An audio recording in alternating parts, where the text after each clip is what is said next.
Bapak-bapak, ibu-ibu, saudara-saudara kaum muslimin rahimakumullah. Murai di dahan dan koko ayam di kandang, dunia ini penuh dengan berbagai macam kesibukan. Sejak dari petani yang turun ke ladang, pedagang yang berangkat ke pasar, pelajar yang menuju sekolah, sampai kepada pegawai yang berangkat ke kantor, seluruhnya tidak lain untuk mencari sesuatu yang bernama bahagia. Setiap orang menginginkan kebahagiaan, dan tidak seorang pun menginginkan kesengsaraan dalam kehidupan ini. Namun nyatanya tidak setiap orang yang ingin bahagia mengetahui jalan yang harus ditempuhnya untuk sampai kepada kebahagiaan itu.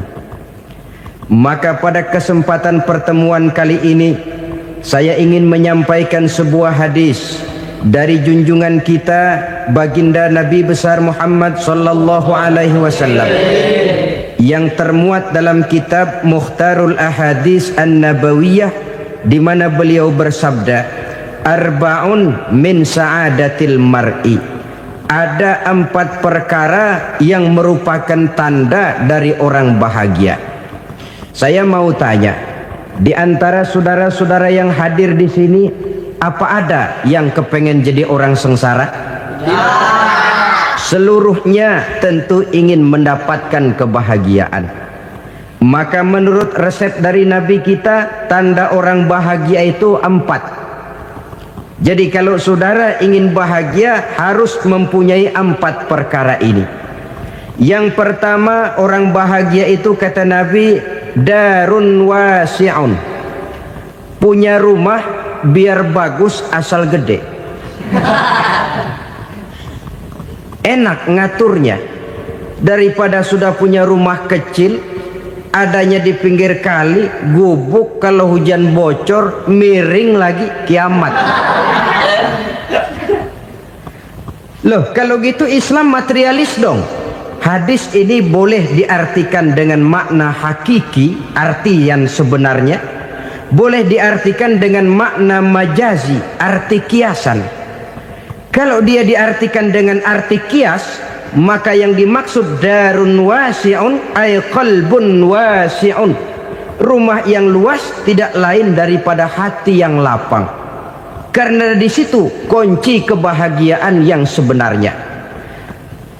Walaupun kita cuma tinggal di petak berukuran 2 kali 3 meter, kalau hati kita luas-luas rasanya rumah itu.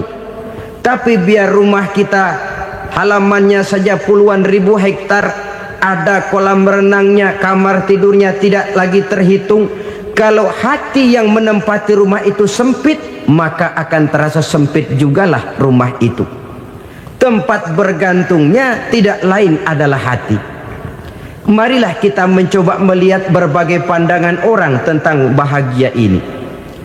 Ada orang menyangka bahwa bahagia itu kalau dia mendapatkan harta yang sebanyak-banyaknya. Siapa yang banyak harta, dialah raja. Apa yang dia mau, seluruhnya bisa dibeli.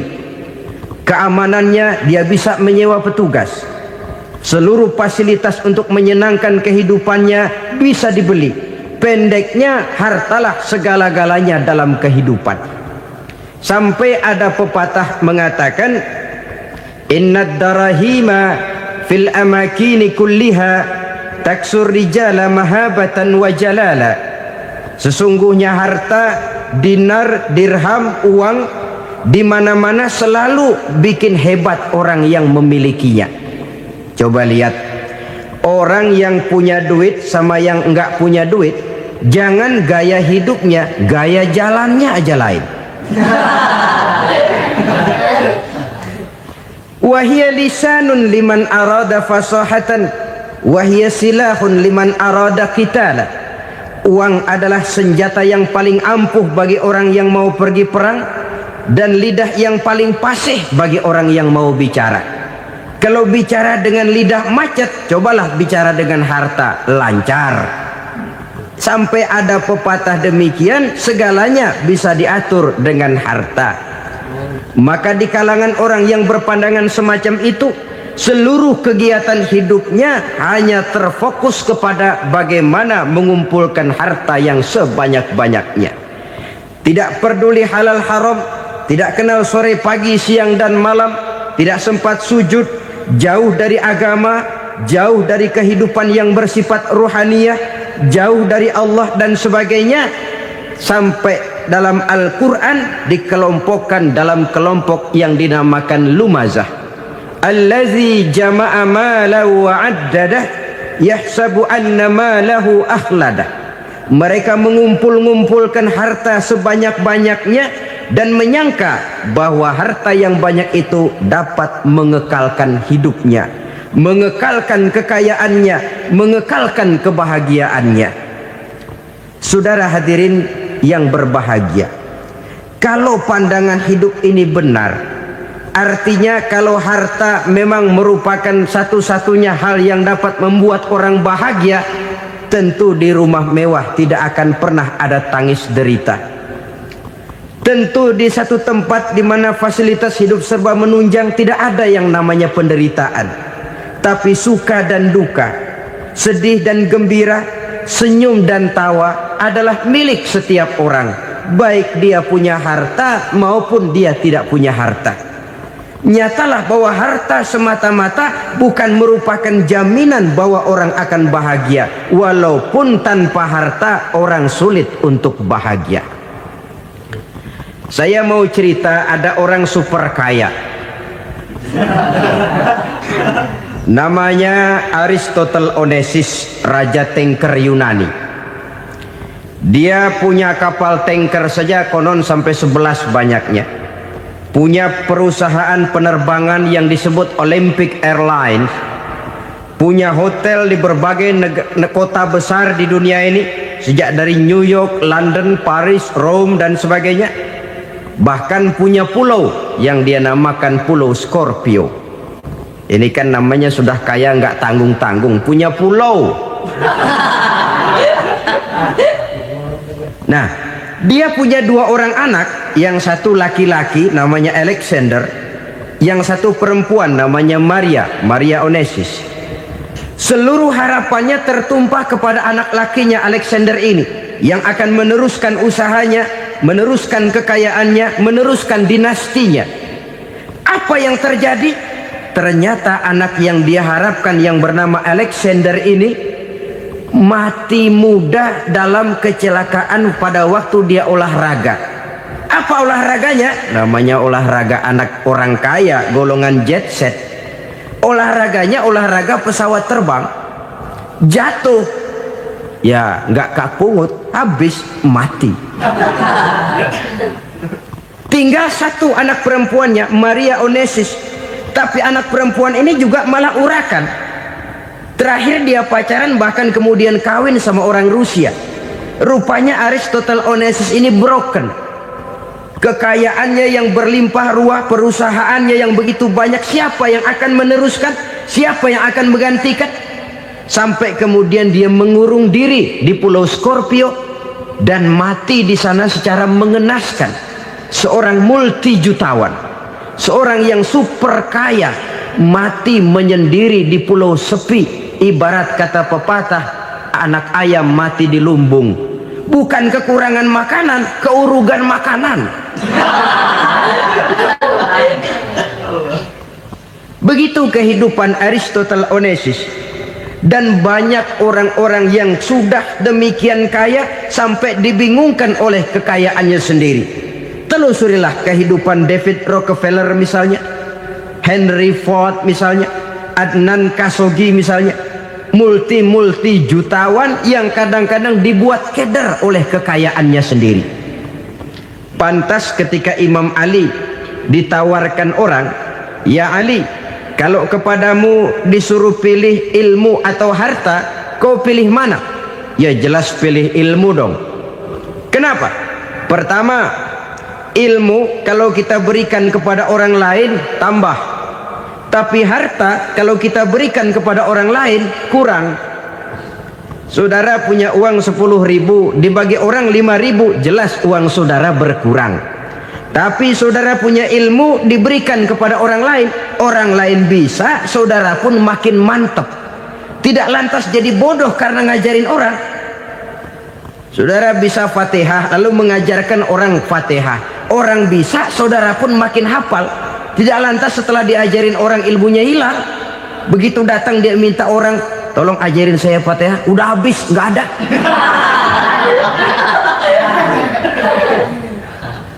Yang kedua kata Imam Ali, ilmu menjaga kita. Kalau harta kita yang harus jaga. Makin banyak ilmu makin terpelihara diri seharusnya. Tetapi makin banyak harta makin bingung kita jaganya. Sampai kadang-kadang kalau perlu seluruh keliling rumah dipasangi alarm. Belum cukup disewakan anjing besar-besar, pasang di depan pintu, awas anjing galak. Masih belum cukup juga, cari centeng tukang-tukang kepruk jaga rumah. Masih terasa belum aman, padahal rumahnya dikelilingi tembok besar. Di balik tembok ada pintu-pintunya tebal.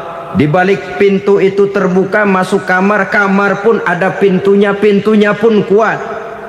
Masuk ke dalam kamar ada lemari, lemarinya pun pintunya kuat, dikunci, kuncinya pun kuat. Tapi terhadap seluruhnya yang timbul cuma sekedar was-was saja. Kesimpulannya sekali lagi, tanpa harta orang memang sulit untuk bahagia. Tapi harta semata-mata tidak merupakan jaminan orang akan bahagia. Dengan hati yang luas, itu modal utama untuk mencapai kebahagiaan hidup. Orang yang hatinya luas, saudara-saudara, punya hati yang lapang, melihat kenyataan hidup ini, dia bersyukur senantiasa kepada Allah. Lantas tidak timbul hasud dan iri hatinya. Oleh karena itu jiwanya selalu lapang. Kalau tidak, cupik hati namanya, dangkal pandangan, tidak senang melihat orang lain dapat nikmat, dan itu sering dijadikan contoh. Kalau orang yang lapang dada, dia lihat tetangganya beli TV baru, dia berkata, alhamdulillah ya, tetangga kita beli TV, mudah-mudahan kita bisa ikut nonton. Lapang dadanya. Tapi orang yang sempit hati, lihat tetangga beli televisi, meriang. Enggak diapa-apain, meriang. Besoknya dengar tetangga beli motor, makin sakit, ke rumah sakit. Lalu di rumah sakit dengar tetangganya beli mobil, mati. Disiksa oleh perasaannya sendiri. Orang kalau hati sudah sempit dalam hidup, kemanapun dia pergi, sempit rasanya medan kehidupannya.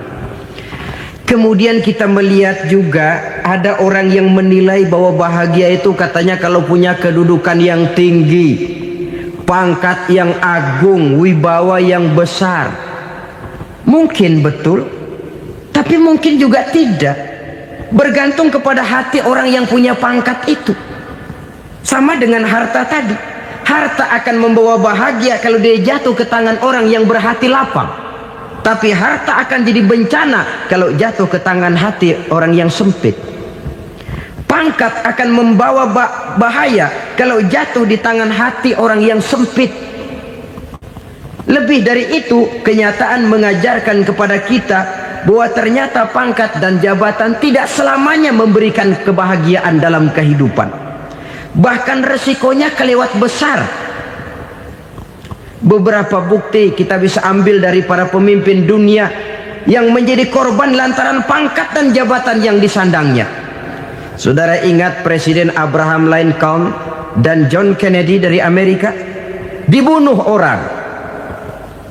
Park Chung-hee dari Korea Selatan, Ziaur Rahman dari Bangladesh, Anwar Sadat dari Mesir, terakhir Indira Gandhi dari India, menjadi korban dari pangkat dan jabatan yang disandangnya dari orang-orang yang tidak senang dia memegang jabatan itu. Dia akan mudah mengundang bencana. Sehingga pantas kalau seorang presiden terkemuka Amerika, Harry Truman namanya, dia mengatakan jabatan presiden itu, kata dia, seperti orang nunggang macan, naik macan. harus kita taiki, kalau enggak dia bakal nerekam kita, ngeri katanya. Adapun orang yang hatinya lapang, kalau dia menerima pangkat dan jabatan, dianggapnya itu satu kesempatan untuk berbuat baik. Tapi orang yang berhati sempit, menerima pangkat dan jabatan, bukan kadang-kadang menerima, malah berusaha setengah mati mencapai dengan segala cara. Kalau perlu jilat atas, jilat atas. Jadi golongan sumuhun dawu. Jadi kelompok kulon nuwun, yes sir, yang kerjanya cuma oke bos. Kalau perlu jilat atas, jilat atas. Kalau perlu injak yang bawah, injak yang bawah. Perlu sikut kiri kanan, sikut kiri kanan. Yang penting pangkat dapat, jabatan dapat.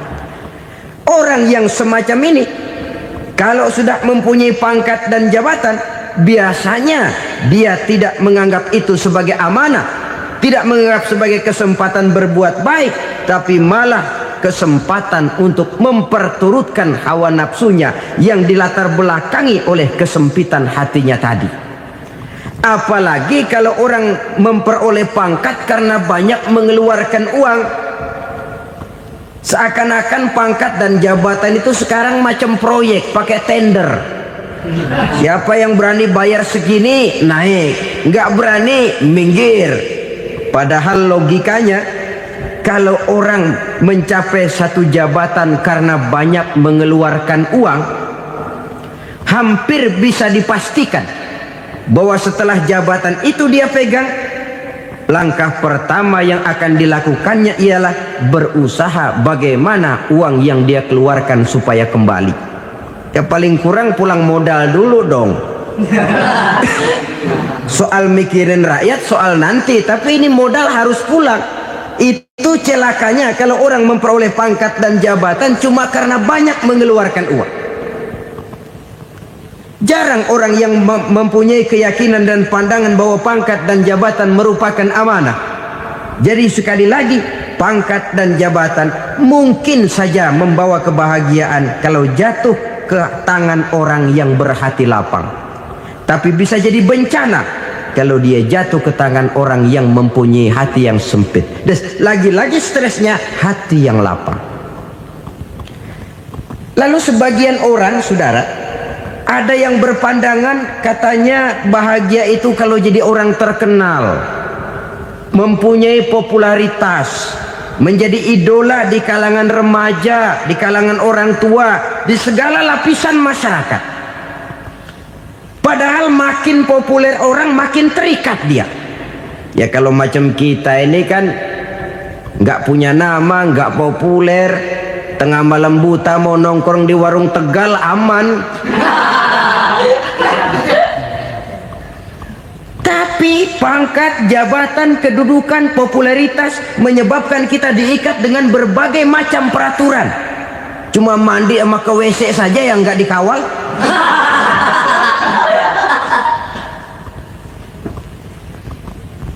Benarkah popularitas, ketenaran membawa kebahagiaan? Mungkin ya, tapi mungkin juga tidak. Kenapa? Banyak orang-orang populer yang mengakhiri hidupnya secara tragis. Kita ambil beberapa nama. Di Amerika tahun 60-an ada bintang seksi paling terkenal yang dijuluki seks bom, bom seksi. Sampai sekarang jadi legenda, namanya Marilyn Monroe. Singkatan double-nya itu inisialnya MM, Marilyn Monroe. Terkenal top sampai dia mati tahun 62, namanya sekarang masih saja dibicarakan orang. Kenapa dia bunuh diri? Tidak punya hartakah dia? Banyak. Kurang populerkah dia? Seluruh dunia mengenalnya. Sejak rakyat kecil sampai pejabat tinggi dia punya hubungan. Kenapa? Jenuh. Dia terlahir dalam keadaan yatim. Setelah itu tidak lama dia berangkat remaja, ibunya meninggal. Pindah dari wanita asuh ke wanita asuh sampai 12 orang ibu angkatnya. Dan kekecewaan yang paling parah, setiap laki-laki yang dekat dengannya hanya seperti kapal berlabuh, datang dan pergi silih berganti, padahal dia merindukan seseorang yang bisa melindungi hidupnya. Dia rindukan itu dan dia tidak pernah menemukan. Itu yang akhirnya menyebabkan dia minum pil tidur kelewat dosis, minum obat tidur kebanyakan, ya tidur terus sampai sekarang.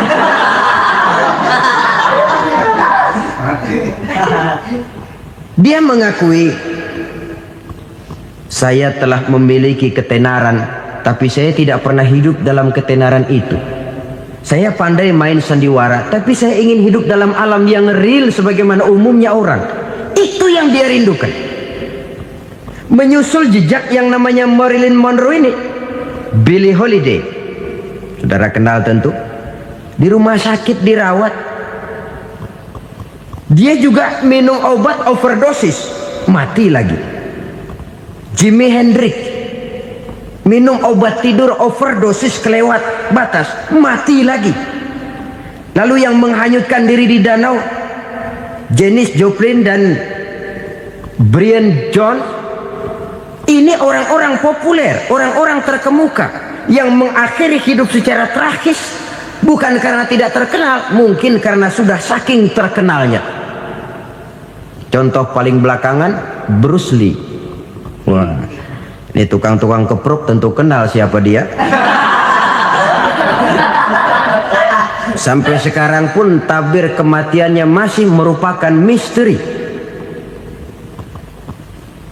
Dan yang masih hidup juga menunjukkan gejala yang aneh. Michael Jackson, rumahnya di Beverly Hills itu dijaga sedemikian rupa, dan dia selalu curiga kepada setiap makanan harus steril, bersih dari segala macam kimia.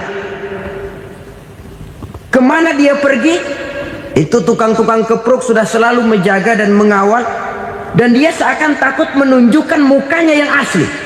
Hingga kalau tampil ke tengah di luar show, dia kadang memakai pakaian yang tidak menunjukkan dia yang sebenarnya, takut dikenali orang. Ternyata popularitas sering jadi momok yang meracuni kehidupan manusia. Oleh karena itu, benarlah junjungan kita pada saat beliau mengajarkan orang akan bahagia kalau dia mempunyai hati yang lapang. Nah, sekarang masalahnya untuk mendapatkan hati yang lapang, caranya bagaimana? Kita kembali kepada konsep Quran. Allah mengajarkan, ala inna bi dzikrillahi tatmainnul qulub. Ketahuilah bahwa dengan banyak mengingat Allah, hati akan tenang, jiwa akan lapang. Dengan kata lain, dekat dengan agama, merasakan kehadiran Allah dekat dalam hidup, itu muara pertama untuk mencapai hati yang lapang. Ala inna bi dzikrillahi tatmainnul qulub. Jangan macam orang sekarang ingin mendapatkan ketenangan lalu tapak di puncak gunung, di gua-gua, di tempat sepi. Iyalah kalau nggak ada ular.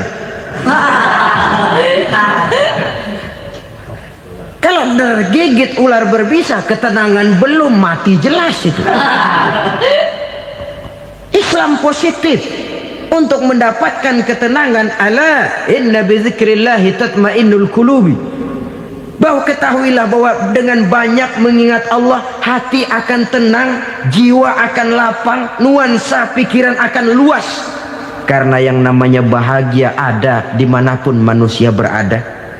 Di kampung ada bahagia, di kota ada bahagia, di ngarai, di lembah, di gunung, di hutan, di lautan, di angkasa luar, dimanapun bahagia itu ada kalau kita bermodalkan hati yang lapang ini. Dan hati akan lapang kalau kita dekat dengan agama. Dekat dengan harta buat sementara hati mungkin tenang, tapi ketenangan yang relatif dan temporer. Apalagi orang tiap kali tambah harta, tiap kali tambah rencana, itu wajar. Mungkin sebelumnya saudara berpikir, kalau punya duit 5.000 enak nih. Begitu punya duit 5.000, aduh sayang kalau 10.000 aja. Tiap kali tambah harta, tiap kali lain rencana. Makin banyak rencana, makin menjauhkan kita dari yang namanya ketenangan. Padahal ketenangan merupakan unsur utama untuk mencapai bahagia. Dan ketenangan itu bermuara dalam hati manusia. Tengoklah kehidupan ini. Orang yang banyak harta dengan orang miskin, berbedakah rasa sakit yang mereka tanggungkan? Rasanya tidak. Walaupun si kaya tidur di kasur empuk berselimutkan sutra mahal, sementara si miskin meringkuk di balai bambu yang keras dan kasar. Apabila maut datang, dia juga tidak pernah pilih bulu. Maut datang menjemput si kaya di singgasana keemasannya, dikelilingi oleh para pengasuh, dayang dan idang serta para pengawal. Dan maut pun datang menjemput si miskin papa, sehingga ia tergelepar di tepian jalan. Kedua-duanya bernama mati. Kalau nyata bahwa sakit yang ditanggung si kaya tidak beda dengan sakit yang ditanggung si miskin, bukan harta semata yang membuat orang bahagia.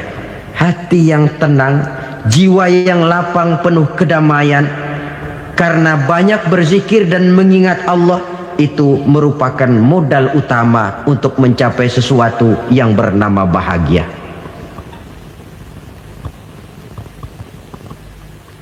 Saudara hadirin yang saya hormati, inilah yang pertama dari 4 ciri yang digambarkan oleh Nabi tentang tanda-tanda orang bahagia. Dan harus berangkat dari yang pertama ini, hati yang lapang. Ini yang harus kita miliki lebih dahulu. Baru nanti akan menyusul kepada poin yang ketiga, kedua, dan selanjutnya. Sebab kalau hati sudah terisi dengan jiwa yang lapang, seluruh persoalan insya Allah akan bisa kita atasi dengan sebagaimana mestinya. Yang kedua sekarang, tanda orang bahagia menurut baginda Nabi, markabun syariah. Orang bahagia itu, kata beliau, punya kendaraan biar cepat asal lancar. Artinya kemana dia mau pergi mudah. Apa maksud hadis ini? Kalau kita kaji lebih dalam, kendaraan itu kan alat transportasi. Transportasi tidak lain adalah usaha memudahkan komunikasi. Pindah dari situ kepada teori bahwa manusia adalah zon political, makhluk bermasyarakat yang tidak bisa memenuhi kebutuhan hidupnya secara sendirian. Kita memerlukan keberadaan orang lain dalam kehidupan ini. Untuk memakai baju saja kita sudah perlukan petani yang tanam kapas, pabrik yang memintal kapas jadi benang, pabrik yang menenun benang jadi kain, sampai kepada mesin jahit, sampai kepada tukang jahit. Itu cuma untuk memakai pakaian saja. Tidak seorang pun di antara kita yang sanggup memenuhi kebutuhan hidupnya secara sendiri. Kita perlu orang lain. Maka kebebasan dalam arti mutlak, kebebasan tanpa batas, itu tidak mungkin ada dalam kehidupan. Karena kita mengadakan yang disebut interaksi sosial. Setiap kegiatan kita tentu melibatkan orang lain. Menurut kita barangkali kita bebas jalan di jalan raya semaunya, tapi orang lain berkendaraan pun merasa bahwa ini ada juga jalan haknya, dan begitu selanjutnya. Oleh karena itu, maksud dari kendaraan yang cepat ini adalah khulata'uhu ma'as solihin. Lingkungan pergaulannya terdiri dari orang-orang soleh. Pergaulannya luas. Kemana dia pergi ada temannya.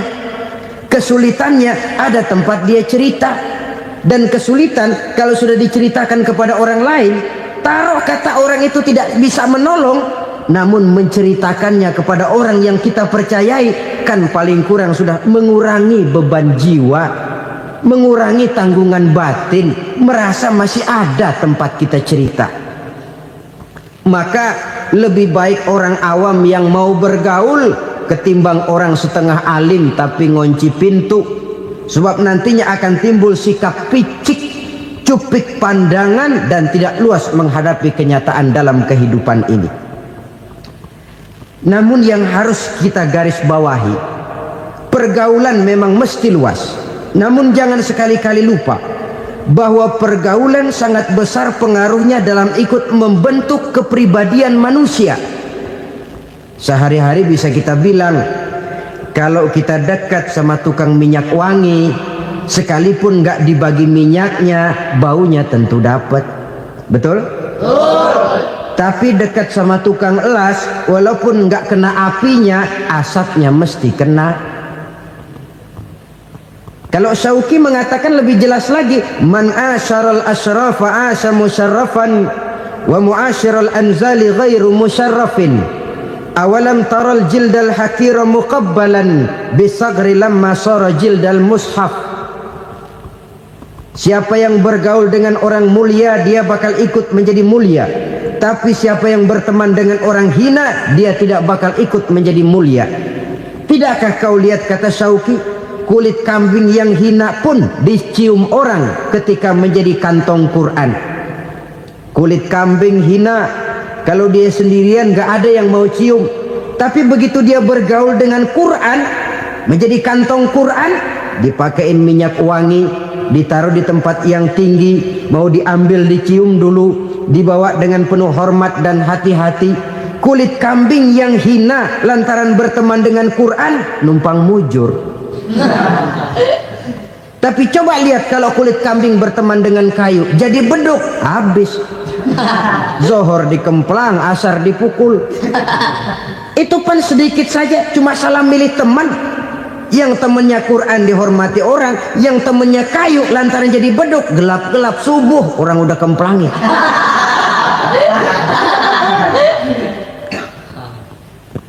Maka terutama kepada adik-adik remaja yang masih mencari identitas diri, yang ibarat kaset masih kaset kosong, mudah diisi oleh apapun, pandai-pandailah memilih teman dalam bergaul. Karena banyak orang yang tadinya baik-baik, ketika terseret dalam pergaulan dengan orang yang tidak baik, kebaikannya menjadi lentur dan luntur. Tapi berapa banyak bajingan-bajingan tengik, orang-orang yang berlumur noda dan dosa, tiap hari melakukan maksiat, namun bergaul dengan orang yang baik-baik, pada akhirnya sedikit demi sedikit beringsut dan berangsur dia terbiasa mengikuti kebaikan-kebaikan. Saya tekankan ini kepada remaja karena mereka masih mencari identitas diri. Apa yang mereka lihat mereka mau, apa yang mereka dengar mereka ingin tahu. Coba lihat kehidupan remaja. Pulang nonton film Rambo, pengen jadi Rambo, gagah, maunya belekai melulu. Pulang nonton film Superman, pengen bisa terbang. Pulang nonton India, nyanyi melulu. Wajar, mereka masih mencari identitas diri. Saya ini sebenarnya siapa? Lingkungan, pergaulan akan membentuk itu. Karena itu pandai-pandailah bergaul, karena ia sangat besar pengaruhnya dalam ikut membentuk kepribadian manusia. Apalagi sifat yang jelek lebih cepat menularnya ketimbang sifat yang baik. Sifat yang baik, watak yang soleh itu lambat sekali untuk menular. Tapi yang tidak baik, kan prosesnya mah kalau remaja biasanya mula-mula dengar. Karena dengar lalu pengen tahu. Karena pengen tahu lalu ngeliatin. Begitu ngeliatin kan pengen nyobain. Setelah nyobain ketagihan. Nah, ini prosesnya. Yang namanya ganja, morfin, narkotik awalnya kan begitu. Mula-mula dengar, katanya kalau sudah fly to the sky, sudah melayang ke langit, katanya disitulah puncak kebahagiaan. Mulanya cuma dengar. Karena dengar pengen tahu. Karena pengen tahu lalu ngeliat, kumpul sama orang yang suka ngeganja. Setelah ngeliat, lah pengen ngerasain. Begitu ngerasain enak juga, ketagihan. Kalau sudah ketagihan jadi penyakit kronis, bisa merembet kepada yang lain. Iya, kalau orang tuanya mampu untuk beli morfin, beli ganja. Kalau tidak kan pikirannya ngayap, jemuran siapa ya gue sahabat. Timbullah perbuatan-perbuatan negatif yang bermula dari salah pergaulan. Apalagi buat adik-adik remaja yang tinggal di kota-kota besar, yang pengaruh budaya, pengaruh kesenian, pengaruh struktur kehidupan yang nampak makin individualistis, di mana persaingan tajam, tensi ekonomi tinggi, orang mudah mengalami stres. Pandai-pandailah dalam bergaul, sekali lagi, karena ia sangat besar pengaruhnya dalam ikut membentuk kepribadian manusia. Orang bahagia punya kendaraan yang cepat, artinya punya pergaulan yang luas, dan lingkungan pergaulannya terdiri dari orang-orang yang soleh. Kemana dia pergi ada teman, kesulitannya ada tempat dia cerita. Tapi kalau sudah menyendiri, hidup sendiri, kesulitan dipikiri sendiri, bisa mati belum waktunya. Tidak ada tempat berbagi rasa, tidak ada tempat bercerita, tidak ada tempat mengurangi beban dalam kehidupan. Pantas betul kalau Islam sangat menggalakkan dan menganjurkan orang kalau sudah sampai waktunya itu untuk melangsungkan nikah. Kata Nabi, ya ma'syaras syabab man istata'a minkumul ba'at falyatazawwaj. Hai para pemuda, kalau sudah mampu memberi nafkah, kawinlah, nikahlah kamu. Kenapa? Sudah ada teman hidup, tempat berbagi rasa.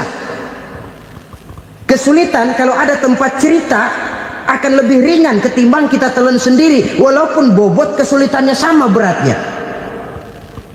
Saudara-saudara kaum muslimin rahimakumullah, inilah ciri yang kedua, punya kendaraan biar cepat asal lancar. Kemana kita mau pergi gampang. Dengan kata lain, setelah hati yang luas, pergaulan yang luas. Dua. Yang ketiga sekarang, tanda orang bahagia itu menurut Nabi, misbahun mudhi'un, punya lampu yang terang. Oh, itu enggak problem. Sekarang sudah zamannya listrik masuk desa, Pak. Lampu sudah terang semua. Betul, kalau itu yang dimaksud. Tapi tidak cuma itu. Karena lampu yang dimaksud di sini, lampu yang akan menerangi seluruh perjalanan hidup. Dan perjalanan hidup itu sudah dimulai sejak kita terlahir ke alam ini, sampai masuk ke alam barzah, kumpul di padang mahsyar, sampai ke akhirat. Lampu yang menerangi itu yang diperlukan. Kalau lampu, katakanlah yang paling top sekarang kan lampu jenis Mercury. Taruhlah itu di rumah kita, dia cuma menerangi rumah kita, menerangi hati pun tidak sanggup. Bila kita masuk ke alam barzah, alam kubur, sanggupkah si Mercury yang begitu terang menerangi alam barzah kita? Tidak sanggup lagi. Sanggupkah lampu yang ratusan watt, bahkan puluhan ribu watt menerangi kehidupan di padang mahsyar? Tidak akan sanggup lagi. Kalau demikian, yang dimaksud lampu yang terang di sini apa? Tidak lain amal soleh, kebajikan yang kita lakukan dalam hidup. Itu yang akan jadi lampu penerang. Di dunia nama kita akan terang, jasad kita boleh hancur terkubur tanah, tapi nama kita akan dikenang orang. Begitulah kalau orang meninggalkan kebajikan dalam hidup seperti sekarang. Ribuan orang tiap saat berziarah ke kubur Imam Syafi'i, ke kubur Imam Malik, ke kubur Imam Ghazali, ke kubur orang yang baik-baik, orang yang soleh-soleh. Kebajikannya yang ditinggalkan, yang mengukir namanya dengan tinta emas, sehingga saudara sudah terbaring di alam kubur. Orang lewat, Allah, ini kuburannya Fulan bin Fulan, dulu ini kebaikannya Masya Allah, saya ikut merasakan. Mari kita mampir sebentar, kita Fatihah, mohon disampaikan Allah pahalanya kepada almarhum. Al-Fatihah. Itu kalau orang baik-baik. Lalu saudara tanya, Pak, orang mati dikirimin Fatihah apa nyampe pahalanya? Saya jawab, kalau saudara nggak percaya, mati dulu dah. Nanti saya Fatihain, tungguin di sana. Umpama nggak sampai, balik lagi kemari. Sekarang ini kan maunya otak-otakan saja. Kalau nggak masuk otak, nggak percaya. Padahal alam gaib itu nggak bisa diotak-otakin. Sama saja dengan saudara pernah dengar cerita kapal tanpa mas tenggelam kan? Pernah nggak? Di mana? Ya, di laut Masalembo. Begitu ketampung Mas tenggelam, ratusan penumpang itu terjun ke laut, dipermainkan gelombang, berjuang menghadapi maut itu. Orang lagi timbul tenggelam di lautan, dihantam ombak, kita tengokin pakai helikopter. Pak, lagi timbul tenggelam ya? Iya, tolongin. Jangan khawatir Pak, nih saya kirim intan Pak, harganya 10 juta. Kira-kira orang yang timbul tenggelam di laut seneng nggak? Ya. Kan mahal toh intan 10 juta. Kenapa dia nggak senang? Karena intan 10 juta dalam kondisi seperti itu tidak sanggup menyelamatkan dia. Dia akan girang kalau dikirimin ban mobil bekas, dikirimin papan terentang atau bambu. Intan yang 10 juta dia nggak girang, ban mobil bekas yang 1000 perak tuh pegang, itu yang dia girang betul. Inilah sebabnya Nabi berkata, mal mayyitu fi qabrihi illa kal ghariqil mutaghawwis. Orang yang meninggal di alam kuburnya seperti orang timbul tenggelam di lautan. Yantaziru da'watan min ahli, menunggu doa dari keluarganya yang masih hidup. Duh, bapak saya sudah meninggal, saya sayang benar sama dia. Kirimin kulkas ke kuburannya Itu sama saja dengan tadi orang tenggelam di lautan dikirimi intan yang harganya 10 juta, ndak sampai. Begitulah kalau kebajikan yang kita tinggalkan dalam hidup, sudah mati pun kubur kita masih diziarahi orang. Tapi kalau jahat yang kita tinggalkan, boro-boro lah orang mau doa lewat dekat kuburan kita juga serem. Tuh bajingan no, dulu mati dipendem di situ tuh. Jangan lewat situ, ntar kesurupan, jangan. Lewat saja orang ngeri. Konon lagi membacakan Fatihah dan mengirimkan doa. Hidup pada hakikatnya adalah kesempatan untuk berbuat baik. Maka sekali kesempatan itu diberikan, manfaatkan dengan sebaiknya. Sebab kesempatan kedua tidak akan pernah ada. Kesempatan berbuat baik di sini, di akhirat sudah pembalasan namanya. Sekali kesempatan itu dicabut, dia tidak akan pernah dikembalikan lagi. Kata Iqbal, hidup tidak mundur ke belakang, Bung. Berhenti diinjak orang, mundur hancur. Tidak ada kata mundur dalam hidup ini. Berhenti diinjak orang, mundur kecebur. Tidak ada kata lain, harus maju dalam kehidupan dalam artian yang positif. Hidup adalah kesempatan untuk mengumpulkan kebajikan yang sebanyak-banyaknya. Di situ nilai daripada manusia. Sekarang ini memang nggak kelihatan kok, orang yang banyak pahala sama yang banyak dosa nggak kelihatan kok. Barangkali kalau habis bikin dosa palanya pada benjol, mungkin orang takut sama dosa. Tapi sekarang sama saja, orang yang banyak dosa dengan yang nggak banyak dosa jalan bareng dari belakang, sama, nggak kelihatan beda. Tapi ada waktunya di mana pahala memegang peranan, di mana dosa diperlihatkan. Sama saja kalau kita bawa mobil siang, lampu kan nggak begitu berfungsi. Apa lalu bilang, alah ini lampu berat-beratin, copot-copotin aja dah. Tidak perlu begitu. Kenapa? Pada suatu saat malam senja akan datang. Bila matahari terbenam, senja pun datang, gelap mulai merayap, disitulah baru terasa perlunya lampu. Pahala begitu. Sekarang orang yang nggak ada pahalanya nggak kelihatan dalam kehidupan.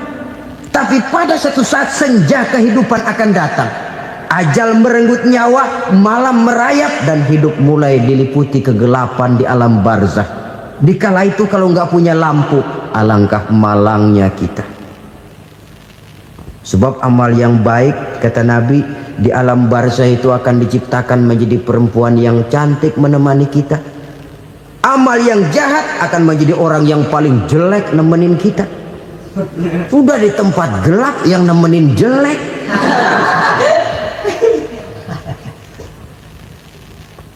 Kaum muslimin rahimakumullah.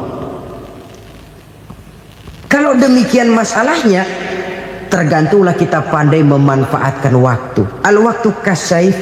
Waktu itu cepat sekali. Yang namanya waktu itu tahu-tahu. Tahu-tahu udah tahun 87. Tahu-tahu udah begitu. Tahu-tahu yang kemarin anak-anak, sekarang udah pada punya anak. tahu-tahu saja itu. Begitu cepat waktu berlalu. Kalau tidaklah pandai kita memanfaatkannya, akan rugi kita. Nabi bersabda, "Man kana yaumuhu khairun min amsihi fahuwa rabih." Barang siapa yang hari ini lebih baik daripada hari kemarin, itu orang untung. Hari ini lebih baik daripada kemarin. Bulan ini lebih baik dari bulan kemarin. Tahun ini lebih baik dari tahun kemarin. Itu orang yang beruntung. Tahun kemarin sembayangnya maghrib doang, sekarang udah tambah isya. Tahun kemarin cuman Idul Fitri aja ngancem bener, sekarang udah tambah Jumat, lalu tambah lagi maghrib, tambah lagi isya, dan selanjutnya. Hari ini lebih baik daripada kemarin, itu orang yang beruntung. Wa man kana yaumuhu mislu amsihi fahuwa khasir. Lalu barang siapa yang hari ini sama saja dengan hari kemarin, itu orang rugi. Hari ini sama dengan kemarin, rugi itu. Bulan ini begitu, bulan kemarin begitu, tahun ini begitu, tahun lalu juga begitu. Rugi itu orang. Rugi apa? Rugi umur. Umur tambah, amalan gak pernah tambah. Dan saya pikir lebih merupakan azab ketimbang nikmat kalau orang dikasih panjang umur cuma untuk numpuk dosa. Mending mana? Panjang umur banyak dosa sama pendek umur dikit dosa? Mending mana? Mending mana? Ya, paling mending tentu panjang umur banyak pahala. Tapi kalau tidak, sekali lagi, lebih merupakan azab ketimbang nikmat kalau orang diberikan panjang umur tapi cuma untuk sekedar menumpuk dosa. Kehilangan kesadaran bahwa dunia bukan terminal akhir dari satu perjalanan. Dia cuma halte di mana kita berhenti sebentar untuk menuju kepada terminal yang hakiki. Saudara-saudara kaum muslimin rahimakumullah, inilah lampu yang akan menerangi kehidupan. Amal yang kita lakukan di dalam kehidupan. Jadi yang dimaksud dengan lampu yang terang, kebajikan yang kita kerjakan dalam hidup. Nah, setiap orang di awal tadi saya bilang ingin bahagia. Bahagia itu kan hakikatnya kumpulan senang dan selamat. Senang, selamat. Apa bedanya? Senang tapi tidak selamat, nggak bahagia. Selamat tapi nggak senang, nggak bahagia orang. Contoh, kalau orang korupsi, duitnya banyak, senang dia, tapi keselamatannya. Ada tentara baris di samping rumahnya udah bingung, padahal tentara latihan. Tentara cuma latihan, dia bingung. Senang, tapi karena keselamatannya tidak terjamin, dia tidak bahagia. Sebaliknya pegawai negeri jujur benar, cuma segaji-gajinya, selamat nggak korupsi, tapi melarat, ya nggak bahagia juga, kurang senang. Kesenangan dan keselamatan untuk dunia saja, ya sekali lagi, kalau cuma sekedar untuk dunia saja, bisa dibeli pakai uang. Bisa dibeli pakai uang. Saudara ingin selamat, bisa dibeli pakai uang. Saudara ingin senang, bisa dibeli dengan uang. Tapi setelah mati masuk ke alam barzah, habis kekuasaan uang. Nggak bisa lagi beli keselamatan pakai uang, tidak mungkin lagi membeli kesenangan dengan uang. Di situ pahala yang megang peranan. Makin banyak pahala, makin banyak saham untuk membeli kesenangan dan keselamatan, untuk memperoleh yang namanya bahagia. Dan jangan lupa loh, di alam barzah kita nggak sebentar, menunggu datangnya kiamat. Loh iya, kalau kita begitu dikuburin terus kiamat datang, untung. Tapi kalau masih harus 1000, 2000, puluhan ribu tahun yang akan datang, dalam satu penantian yang begitu lama, tanpa saham untuk memperoleh kebahagiaan, satu kemalangan yang tidak ada pernah putus-putusnya. Janganlah tergelincir oleh kebahagiaan sebentar yang menipu dengan mengorbankan kebahagiaan hakiki yang berjangka panjang. Apa artinya senyum sejenak kalau harus ditebus dengan tangis seumur hidup? Biarlah kita minum jamu, pahit memang, getir memang, tapi kan besok badan sehat. Daripada sekarang minum sirup, manis memang, enak memang, tapi bibir pada jontor besoknya. sirawan, batuk, nggak karu-karuan. Banyak orang tertipu oleh kesenangan yang sebentar, padahal laisa kullu ma yalma'u zahaban. Belum tentu semua yang berkilat itu emas, belum tentu semua yang gemerlap itu intan. Karena itu marilah manfaatkan kesempatan yang diberikan Allah ini untuk mengumpulkan kebajikan yang sebanyak-banyaknya. Yang terakhir sekarang, yang keempat, tanda orang bahagia kata Nabi. Zaujatun salihah. Orang bahagia itu tanda yang keempat kata Nabi, punya istri biar cakep asal taat. Sudah surga itu sudah. Cakep taat. Istri kayak gitu, kalau belum mati jangan dikuburin dulu. Sudah cakep taat lagi, tapi kadang-kadang enggak, udah jelek ngadat melulu. Apa yang mau dipilih? Sebab itu Quran mengatakan istri pakaian untuk suami, suami pakaian untuk istri. Kenapa suami istri diibaratkan pakaian? Alangkah tingginya gaya bahasa Quran ini. Suami istri teman hidup, hidup perjalanan panjang. Sejak kita dalam rahim sudah ada hidup kan di sini. Sampai ke alam dunia, masuk ke alam barzah, kumpul di padang mahsyar, sampai menuju akhirat, itu perjalanan hidup. Carilah istri atau suami teman hidup yang membawa manfaat tidak hanya kehidupan di dunia ini, sampai di alam barzah, sampai di padang mahsyar. Suaminya mungkin meninggal lebih dulu, atau istrinya mungkin meninggal lebih dulu, tapi suami atau istri yang masih hidup berbuat kebajikan. Suami saya meninggal, ada hartanya, saya sedekahkan, niat pahala untuk almarhum suami saya. Ini teman hidup, tidak dibatasi dan tidak bisa dipisahkan oleh maut sekalipun. Zohirnya mungkin pisah, badannya mungkin pisah, tapi hatinya, jiwanya, kebersamaannya dalam menghadapi kehidupan. Karena itu saudara-saudara, bahasa Quran indah. Suami istri diibaratkan seperti pakaian. Apa fungsi pakaian? Pertama, pakaian jadi kebanggaan. Artinya suami harus menjadi kebanggaan istri, istri harus jadi kebanggaan suami. Yang kedua, pakaian itu kan fungsinya menutup aurat. Artinya sesama suami istri harus saling menjaga kekurangan masing-masing. Jangan malah sesama suami istri saling membongkar rahasia dan aibnya sendiri-sendiri. Istrinya diceritain jeleknya di mana-mana, atau suaminya dibongkar rahasianya di pasar umum. Itu sudah tidak lagi berfungsi sebagai pakaian. Kenapa semua ini diperlukan? Karena kita menyadari bangsa yang baik terdiri dari masyarakat yang baik. Masyarakat yang baik merupakan susunan dari warga yang baik. Warga yang baik adalah terdiri dari rumah tangga yang baik. Dan rumah tangga yang baik merupakan susunan dari pribadi yang baik. Dari situ langkah dimulai. Membangun satu bangsa yang baik diawali dengan membangun rumah tangga yang baik, dengan menciptakan pribadi-pribadi yang baik. Sehingga dari sini diharapkan berkembanglah nilai-nilai kebaikan. Orang akan bahagia mempunyai istri yang soleh. Kenapa? Tidak ada seorang suami bisa sukses jadi apapun dia, apapun profesinya. Dokterkah, kiaikah, mubalikah, petanikah, pengusahakah, pejabat tinggikah, tidak ada seorang suami yang bisa sukses tanpa peran serta istrinya. Walaupun memang peranan itu tidak begitu kelihatan, tapi sangat menentukan.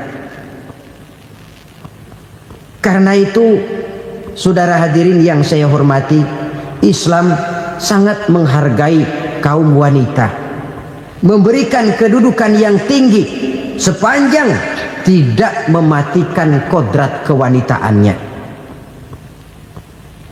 Nah, kalau sudah kesuksesan ini diawali dari rumah tangga, karier di masyarakat mudah untuk dikejar.